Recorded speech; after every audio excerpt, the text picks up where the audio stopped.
We are in part 2 of our Advent series that we call God with Us. And I'm sitting down with Pastor Adrian Singaris from our Walnut Creek area church. I'm so glad you're here. Thanks for teaching us today. And I love how you kicked us off with the question, what does Jesus want for his birthday? It's his birthday. What does Jesus want for his birthday? And one line that really jumped out at me from your message is that it is an expensive gift. It's not cheap. Yeah. It costs us everything. Talk a little bit about that, because that's not a very seeker-friendly, it's not a very join us for this for church, because really Jesus wants everything from you. Yeah, he wants us to be his. And there's specific things that he describes that means.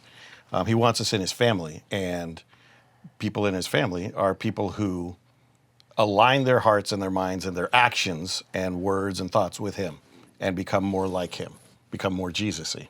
You said that, yeah. And that's what it costs. What does that look like in context? If we live in the East Bay or somewhere around the world, what does it mean to become Jesus-y? Because that sounds a little weird. I think it means it starts with us changing the way we think, changing what we value, so that our values from whatever they are become the values that Jesus tells us, the things he values, the things that he prioritizes. And from that, then it's easier to start thinking, what would be the actions that Jesus would want me to have, what would he want me to say, what kinds of things can I do to love someone. And so it starts with the valuing of things that Jesus says, this is what matters. We talked about Christmas, giving, Christmas. Yeah. So how would you align, as people are putting together their Christmas list, either their giving list or the stuff that they're going to purchase for others because gift giving is a value, what would you say is a value that from Jesus that we can bring into that process?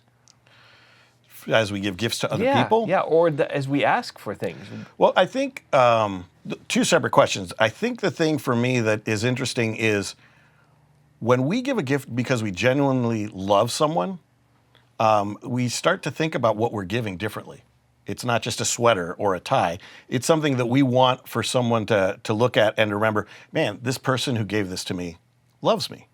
And so that, for me, has shifted from, rather than just an object that you can buy online or something, to being maybe a shared experience, or doing something for someone, or serving someone, or having an experience that we do together. This last week in Walnut Creek, we had our Hands and Feet ministry served food to 600 people, gave 700 toys away, and gave groceries and clothing to people that were in need. And what was so cool was I was talking to a father the next day who had brought his kids, and his whole family came, and he said he felt like he had just celebrated Christmas by doing that.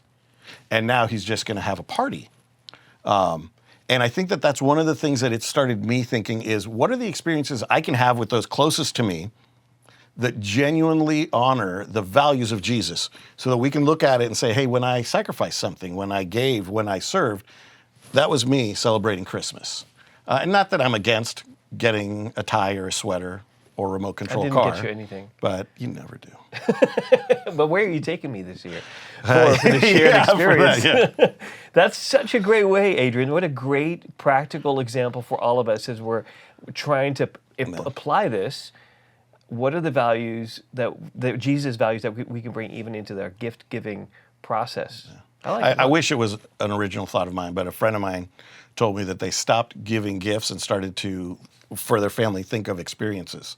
And that, coupled with what I just experienced with this dad, was like, oh, what if I targeted experiences that were very Jesus-y with my family, so they could look at it and say, that's Christmas.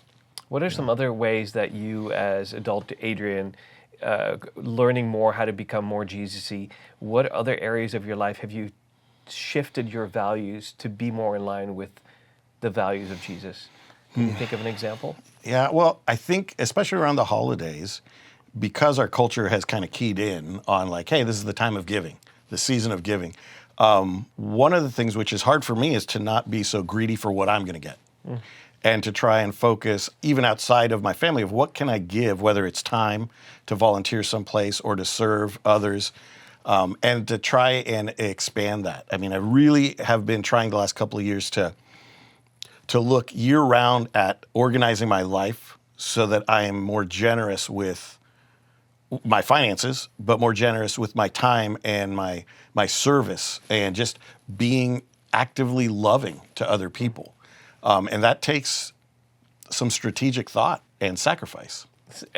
Honestly, it's a little surprising to hear that from you because I feel you're a very loving, generous person, available with your time. So that's cool that God's still working on you in that. One of the church values is sharing our advantage with those who are less advantaged. Do you feel that this is also something that aligns with Jesus' teaching about being merciful and pursuing righteousness? Well, I mean, in the Beatitudes, we hear blessed are the meek, and that word that we get from the Greek meek doesn't mean what we think of as meek, which we usually think of as weak. Yeah, like a doormat a little bit. Right, yeah. So the Greek word actually means gentleness or power under control. Gentle power or power under control, which really it's used to describe like how a lioness will pick up its cub in its mouth.